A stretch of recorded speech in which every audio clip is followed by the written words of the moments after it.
بصوا يا حبايبي، بسكوت المدرسة عملنا احلى حلويات. عملنا الصينية دي كلها من غير ما تكلفنا اي حاجة خالص. بصوا طريقة تحفة. تعالوا بقى اوريكم عملتها معاكم ازاي. اللهم صل وسلم وبارك على رسول الله. ازيكم يا حبايبي، عاملين ايه؟ يا رب تكونوا بخير. النهارده ان شاء الله اعمل معاكم وصفة ببسكوت المدرسة بطريقة سهلة وبسيطة، مكونات موجودة في اي بيت، ومش هتاخد في ايدينا 5 دقايق بالظبط، ونعمل لولادنا حاجة حلوة بيه. في ولاد ما بيحبوش ياكلوه كده، انا ولادي مش بيحبوا ياكلوه كده. بصوا بقى كده، معايا كيلو لبن. معايا كيلو لبن. بصوا بقى كده يا حبايبي، معايا ده كيلو لبن، ومعايا السكر بقى حسب ما انتوا بتحبوا السكر قد ايه. حوالي اكتر من نص كوبايه سكر. ده كاكاو محلى اهون.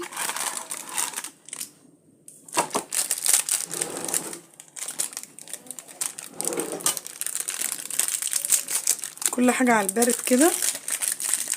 معايا كيلو لبن، ودي كده حطيت حوالي نص كوبايه سكر. بسم الله. ودي كده معلقه كبيره كاكاو. انا كده كده مش عاوزاه يعني اللي هو غامق او ولا حاجه. ومعايا نشا.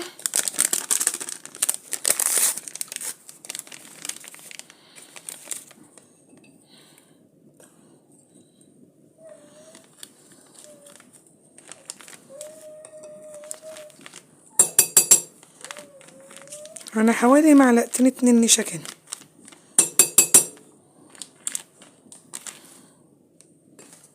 انا اول مره اجرب نشا دريم ده، بس ان شاء الله يطلع حلو. بص هقلب ده كله كده على البارد اهو، واحط سنه فانيليا صغيره خالص،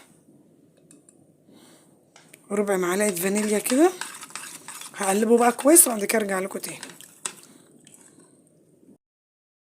بصوا كده يا حبايبي، دوبت السكر خالص كده بالكاكاو.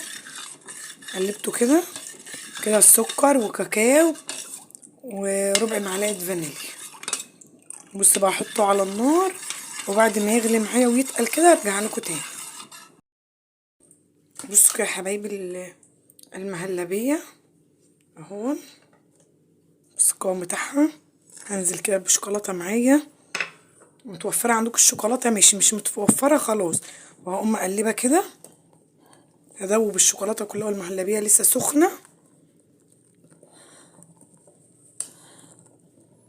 وحطيت البسكوت كده في الصينيه، حتى لو بسكوت مكسر مش مشكله، كده كده بنعوزه في الجنيه. هقلب الشوكولاته كويس كده، هقلبها لحد ما تدوب تاني وارجع لكم تاني. بصوا بقى كده يا حبايبي، بعد ما الشوكولاته دابت انزل كده اهو. نغطي بس البسكويت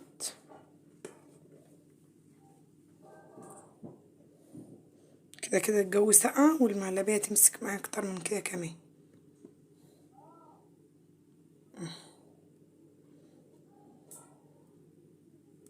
هنزل بقى برق بسكويت تاني.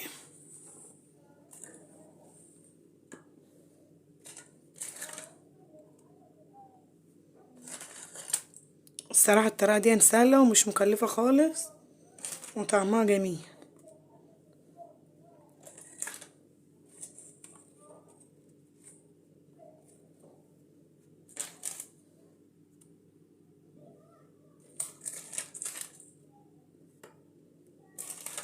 المكسر ينفع، السليم ينفع،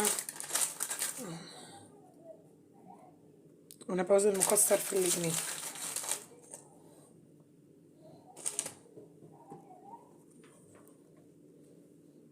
البسكوت بالذات بتاع المدرسة في الوصفة دي بيبقى جميل قوي. بسم الله.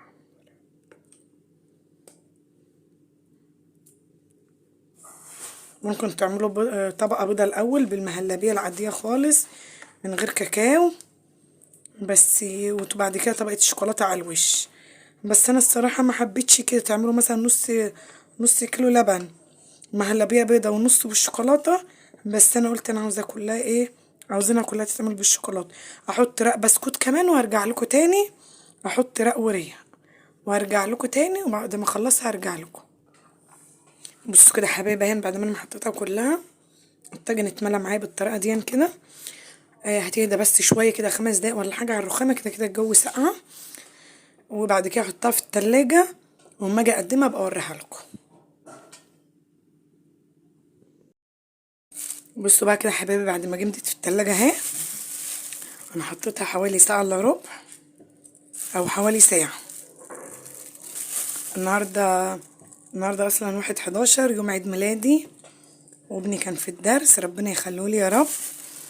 ولقيته جاي عن امه من الدرس، ولقيته جاب لي ايه، بصوا الحاجات دي كلها.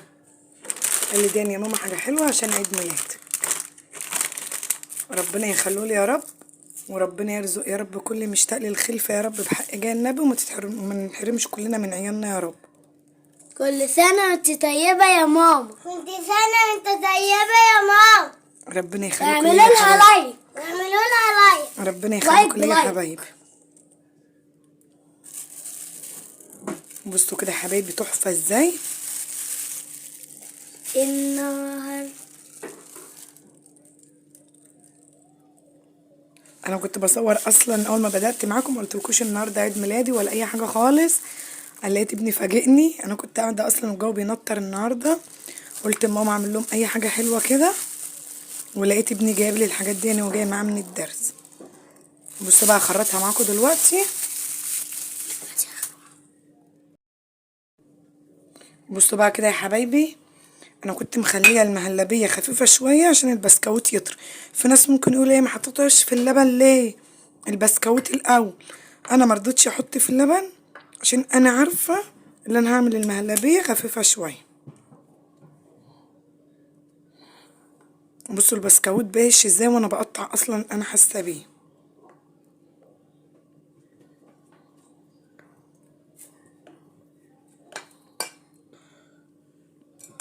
بصوا بصوا بسم الله ما شاء الله. لازم تجربوا الطريقه دي. بصوا طبقت ازاي من جوه، بصوا عامله ازاي تحفه. وانا متاكده اللي هتبقى طعمها تحفه، عشان الكاكاو المحلى ده بيبقى طعمه جميل. متنسوش بقى تشتركوا لي في القناه بتاعتي وتعملوا لي لايك، ومع السلامه. باي باي يا عم.